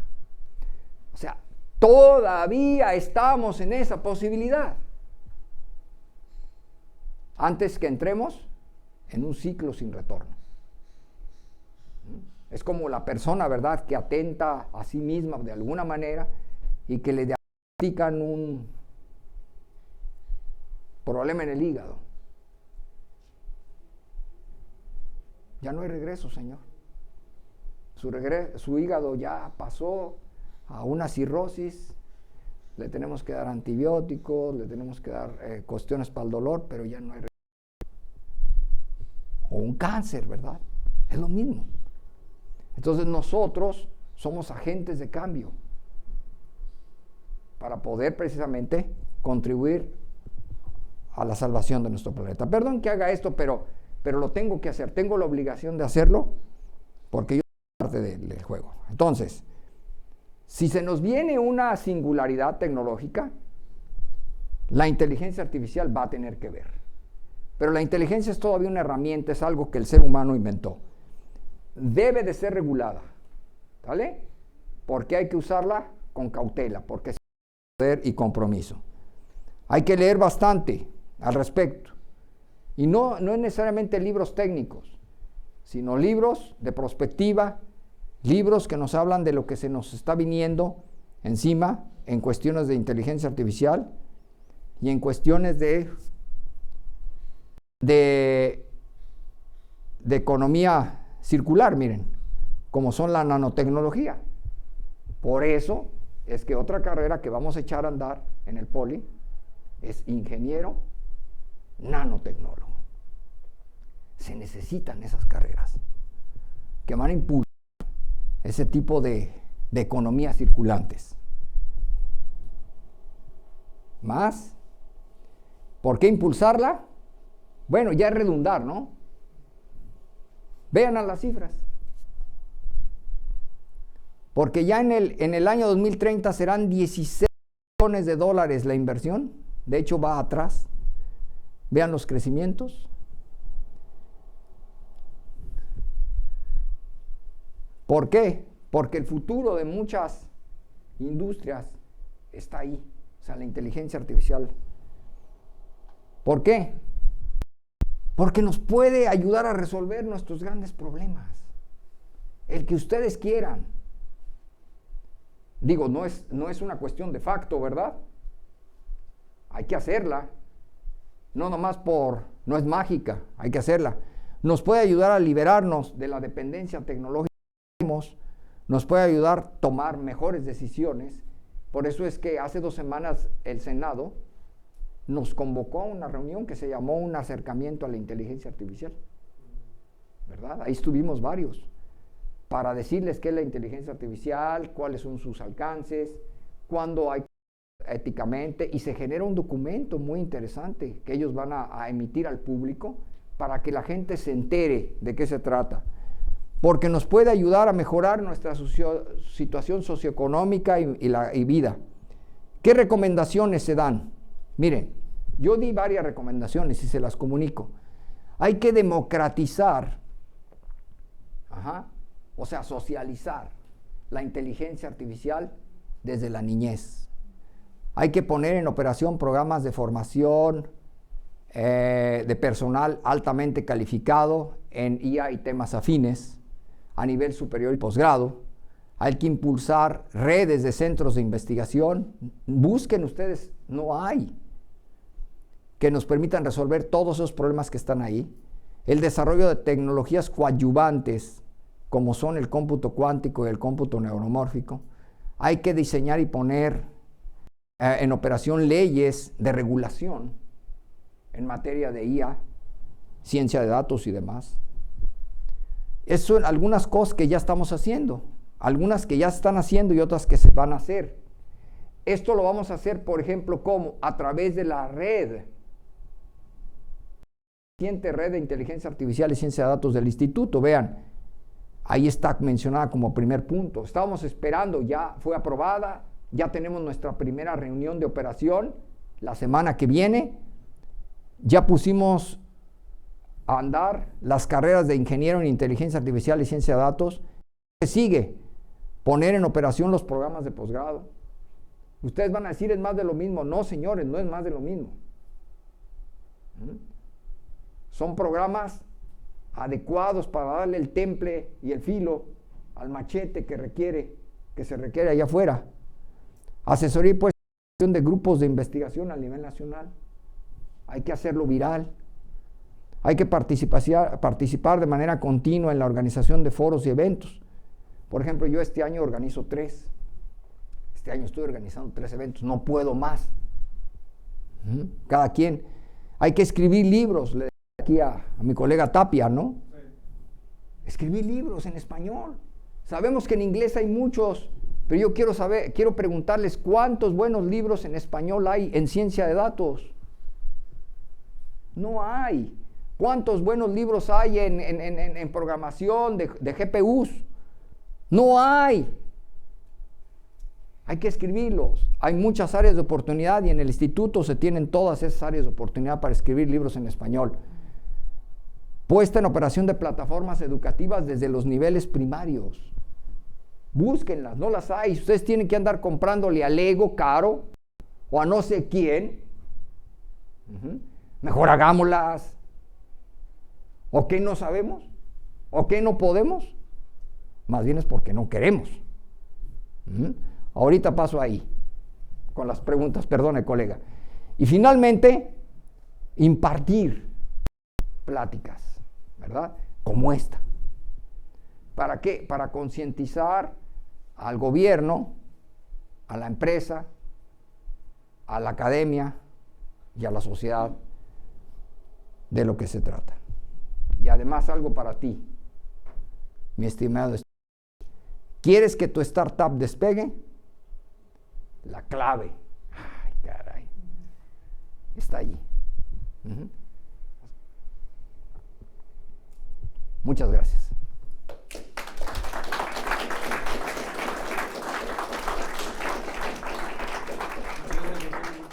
¿Alguien tiene alguna pregunta? ¿Quiere hacerle al doctor? Aquí Darío. Buenas tardes, gracias. Pues es como una duda que me surgió cuando mencionó lo de la conciencia con inteligencia, ¿no? Porque son un conjunto de habilidades, son un constructo artificial, ambas, y yo creo, mi opinión es que no se pueden desligar, y eso es digamos, un reto para el desarrollo de inteligencia artificial, ¿no? Un objeto, una máquina o algún otro objeto que tenga la capacidad de resolver problemas inteligentemente, hace un proceso de toma de decisión y de por sí tiene como muchos evaluaciones subjetivas para poder actuar, ¿no? Entonces no veo cómo desligar la conciencia de la inteligencia. A medida que va desarrollando y evolucionándose, pues incrementa, ¿no? Sí, lo que pasa es que lo que dice este señor, el que sacó la nota, es que a un cierto nivel de inteligencia, que es un nivel predictivo, digámoslo así, no se necesita de conciencia para hacer eso. Pero, ¿qué tal si la máquina tiene necesidad de comer o se ve amenazada? O sea, se enfrenta a situaciones mucho más con el ámbito humano. Entonces ahí sí no lo puedes desligar, ¿sí? Yo estoy completamente de acuerdo contigo. Están las dos grandes posturas, en la cual puede que una máquina sea inteligente sin requerir conciencia, y está en la otra en la cual son inseparables. Por ejemplo, nosotros somos inteligentes porque somos conscientes. ¿Y por qué? Porque nos manejamos bajo ciertos principios de supervivencia y además tenemos un propósito en la vida. Ahí sí estoy completamente de acuerdo. La máquina no tiene ningún propósito en la vida. Y los seres humanos, ¿cuál es el secreto de un ser humano exitoso? Que descubra cuál es o cuáles son sus propósitos en la vida. Uno de ellos puede ser pues la felicidad, ¿no? ¿Sí? O simplemente el vivir, el sobrevivir. Y hasta ahí. Entonces ahí interviene la inteligencia como un mecanismo que te permite a ti salir adelante. Entonces al nivel que él habla es de que para ciertos problemas se puede hablar de inteligencia, pero artificial, pero nunca natural. Que la inteligencia natural sí involucra la parte consciente, y la parte de inteligencia natural no, es simplemente un mecanismo literalmente reactivo, ¿no? Como son, por ejemplo, ¿quién? Los insectos. Los insectos tienen un nivel de inteligencia extremadamente primitivo, en donde hablar de conciencia, pues, pero cuando hablas de un mamífero, ahí sí. O sea, por ejemplo, un chimpancé, un delfín, un perro, sí tienen conciencia, se sabe que tienen conciencia. Entonces, ¿por qué? Porque ellos pueden sufrir, pueden, no sé. Entonces, sí son cosas que están en discusión, y estoy completamente de acuerdo contigo. ¿Alguien más? A ver. Mencionó unas gráficas donde se ve unas tendencias que estamos entrando en un valle. Creo que había mencionado que la tendencia hacia arriba que se recuperó fue gracias al deep learning. Sí, esa fue una que se recuperó a partir del 2000. Fue en el 2013 porque en realidad fue antes, pero el efecto se vio en 2013, hacia arriba. Pero se está dando cuenta que ya hay ciertos problemas en donde esa tecnología ya no los permite resolver. Entonces, algunos expertos dicen que aunque vamos a ver esto, vamos a empezar a hacer así. ¿Hasta qué? Hasta que alguien invente una nueva teoría que nos permita otra vez hacer esto. No sé exactamente cuándo, se dice que son alrededor de unos 10 años. ¿Usted cree o tiene alguna idea por qué cree que qué es lo que vaya a limitar al deep learning o que vaya Bueno, a hacer entrar al... primero, en mi opinión, la explicabilidad. O sea, tú pregúntale a Deep Learning, a cualquier técnica de Deep Learning, cómo resolvió el problema, y es incapaz de que te lo explique. Pregúntale al experto, y el experto tampoco te va a decir, bueno, que se aplican operaciones de convolución. Por ejemplo, en el caso de una CNN, se aplican operaciones de convolución en capas, pero no te sabe decir por qué tantas capas, por qué tales convoluciones, cómo se entrenaron, qué significa este número en particular, cómo podrías derivar de ahí el conjunto de reglas que entiende el ser humano. Y entonces ahí es donde limita, porque hay ciertos procesos, por ejemplo, de justicia o de contratación, en donde la persona con todo derecho te va a decir, a ver, yo quiero que me explique con base en qué se está tomando tal decisión que atenta contra mis derechos. Por mejor que funcione la cosa esa, Entonces uno de ellos es la explicabilidad. Y además otra, en muchos de ellos intervienen operaciones lineales. En muchos de ellos son operaciones lineales. Se siguen haciendo las mismas operaciones lineales que usamos en los 40s, en los 50s, en los 60s. Y sabemos que la mayoría de los problemas, casi todos los problemas con los que nos enfrentamos en la vida, son no lineales, son altamente ruidosos, etcétera, ¿no? Entonces necesitamos ir cambiando también eso. Es algunas de las cosas que yo pudiera decir, ¿no? ¿Puedo hacer otra pregunta? Sí, claro. Digo, si aquí lo permiten, todas las que ustedes quieran. ¿Cómo se relaciona? Mencionó un ejemplo de una bicicleta que está con cómputo neuromórfico, ¿verdad? Sí. ¿Cómo se relaciona con una GPU con cómputo neuromórfico? Lo que pasa es que ahí los chinos se encontraron con una problemática. Le pueden montar un computador neuromórfico más o menos grande en la bicicleta, pero no debe ser muy grande. Y rápidamente la pila se te acaba. Porque es cómputo, al final es cómputo digital. Y el cómputo digital, aunque es muy eficiente, consume mucha energía. Traga mucha energía. Requiere una programación que necesita hacer el ser humano. Son varias características. En cómputo neuromórfico, tú lo que haces es que tus procesadores son neuronas hechas con operacionales, si lo queremos ver así, resistencias y capacitores. En que cada una de ellas es un sistema de ecuaciones, si lo vemos así, diferenciales, que se están resolviendo en programación numéricamente. Para evitarte eso, lo que haces es que al hacerlo electrónicamente, tienes la representación analógica de ese mismo sistema de ecuaciones. Tú le metes la información espacio-temporal, ocurre el proceso de la dinámica propia de cada uno de esos procesos. Y si lo ves como una carita, por ejemplo, un cubo de 6, en una cara tienes todos los sensores. De hecho, el primer computador neuromórfico que nos estamos haciendo nosotros es un plano, es un cuadrado así, no, es un rectángulo. En una cara, en una de los lados tienes todas las entradas de los sensores. En la otra tienes las salidas. Y aquí, en los lados, tienes todas las conectividades. ¿Cómo vas a conectar esta con esta en su arquitectura? Entonces, ¿qué es lo que vas a tener?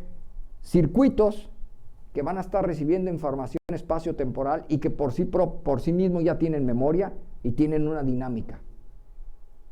No necesitas meterle memoria. La memoria está implícita ahí.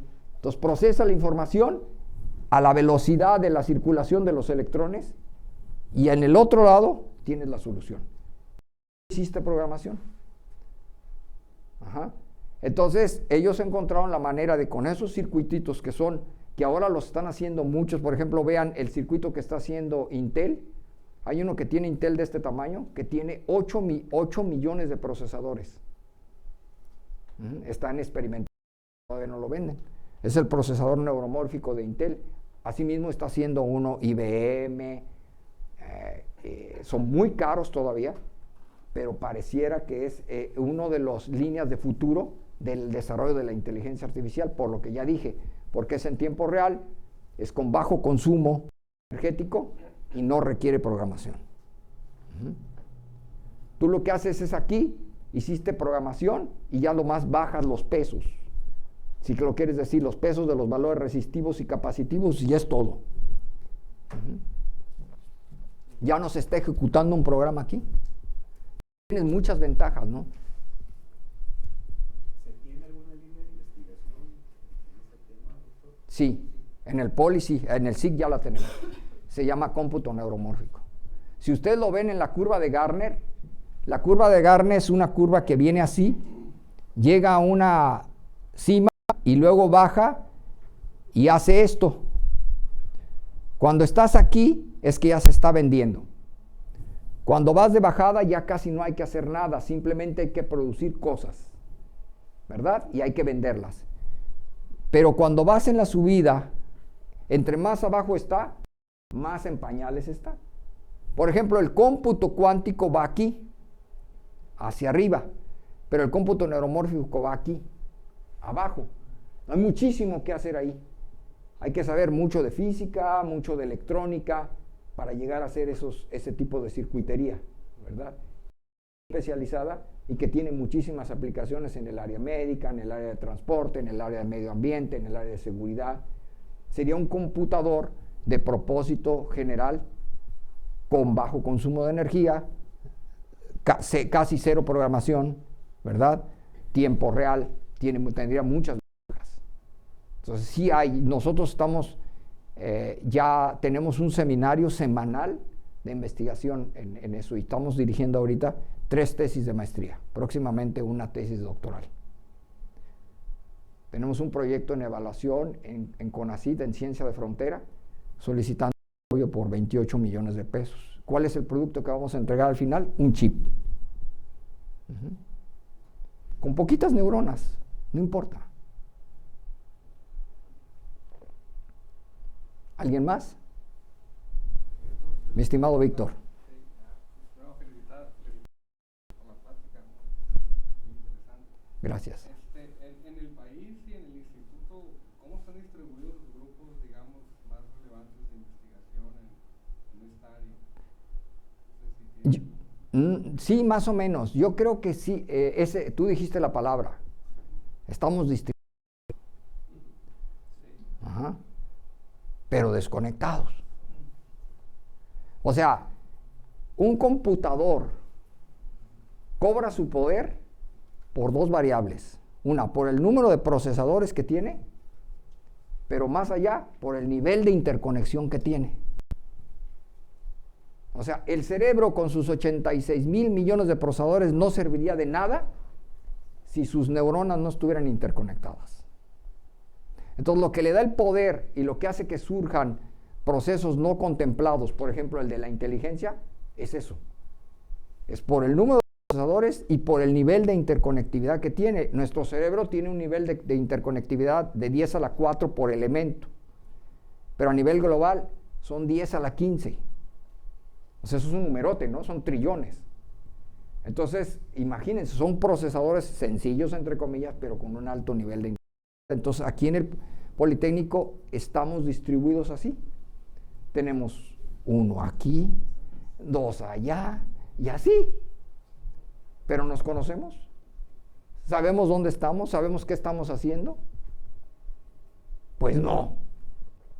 ¿Cuál es el objetivo de la red? Uno de los objetivos de la red es, pues, saber dónde están, qué están haciendo y cómo podemos interconectarnos, ¿verdad?, para poder hacer mejor las cosas. Ahí es donde yo creo que podemos potenciar nuestras capacidades. Los objetivos de las redes, investigación y de expertos, y luego las redes transdisciplinarias o multidisciplinarias son esos.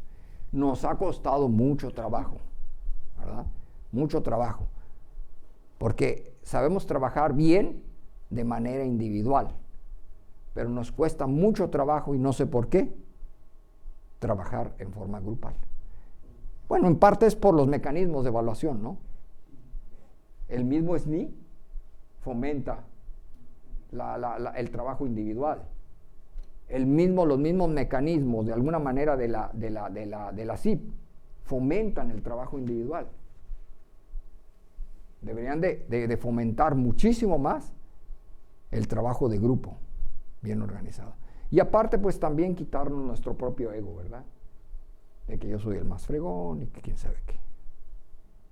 Pero sí, ese es uno de los objetivos, y creo que la red de investigación en inteligencia artificial y ciencia de datos puede ser un catalizador para lograr esa potenciación. Sí. Comentaba usted, si lo entendí bien, que vamos de subida en términos de inteligencia artificial, pero sí, vislumbran unos 10 años que se... El Valle. El año pasado fuimos a una plática de CONACYT, donde presentaban los programas prioritarios, los temas prioritarios, y tristemente no estaba la ciencia de datos. O sea, dentro de los 10 temas que nos dieron, había, no sé si tú recuerdas, Sergio, había democratización y lucha contra la pobreza, igualdad de género. No les quito importancia a ninguno de ellos, pero no había ciencia de datos. Entonces, si el Valle está a 10 años y nosotros consideramos, si esto de CONACYT se mantiene, que vamos a perder 6 años en apoyos a ciencia de datos, que no sean por los proyectos de ciencia de frontera, etcétera, no va a haber un desarrollo por parte, una política del gobierno hacia el desarrollo de este tipo de ciencias. Pues quiere decir que vamos a tener que avanzar a pesar de CONACYT. ¿Sí? Así es. Lo que pasa es que yo creo, a ver, no, como usted bien lo dijo, no es que no sean importantes. El problema es que el tomador de decisiones que está ahí se fija, ve así.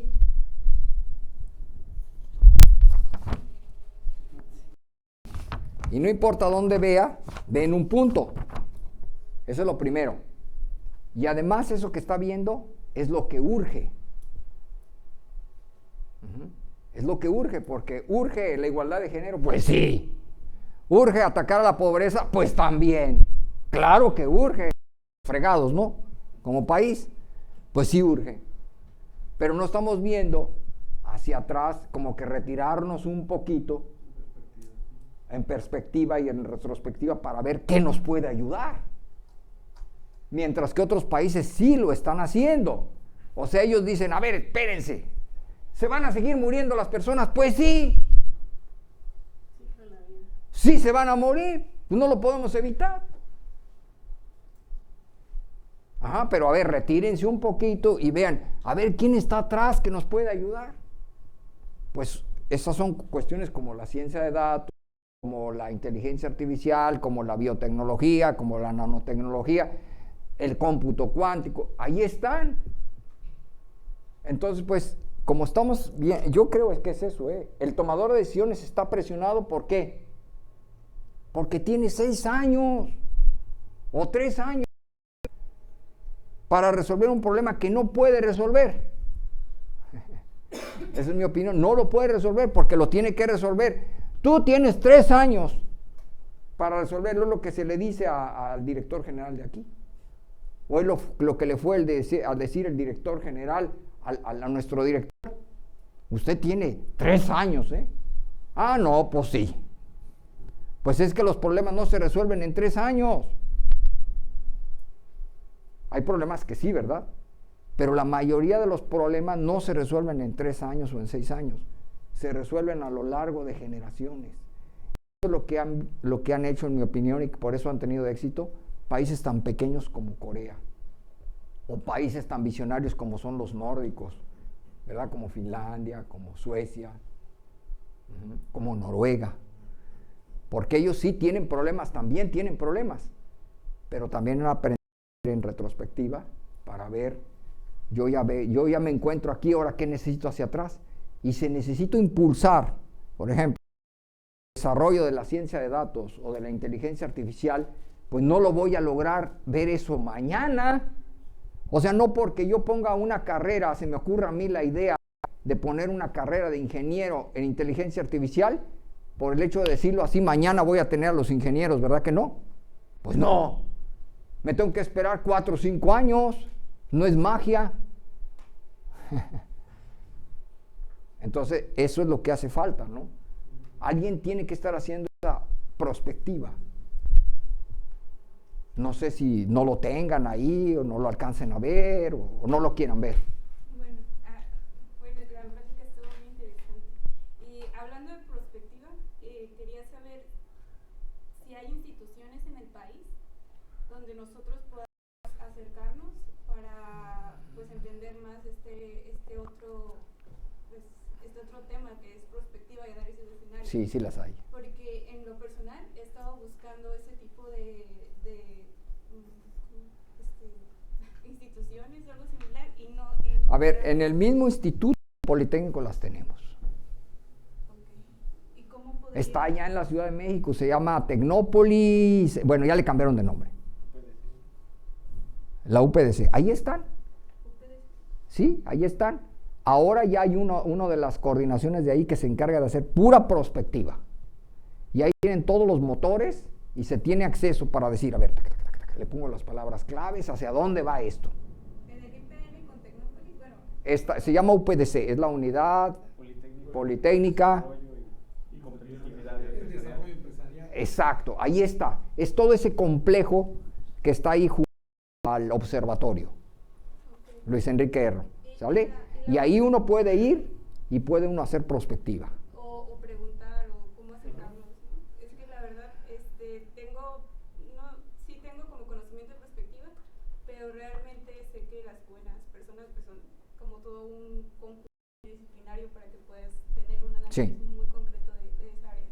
Y la otra pregunta es, como mencionaba las startups, como startup, ¿cómo podemos acercarnos a ustedes para colaborar en desarrollar nuestros productos con más inteligencia artificial? En este caso nosotros desarrollamos tecnología ambiental, que es para limpiar el agua, limpiar el aire, pero al final de cuentas hemos tenido dentro del análisis la visión de que esos productos pueden estar conectados ahorita con lo que se tiene Internet de las Cosas para recaudar datos para mejorar los mismos productos.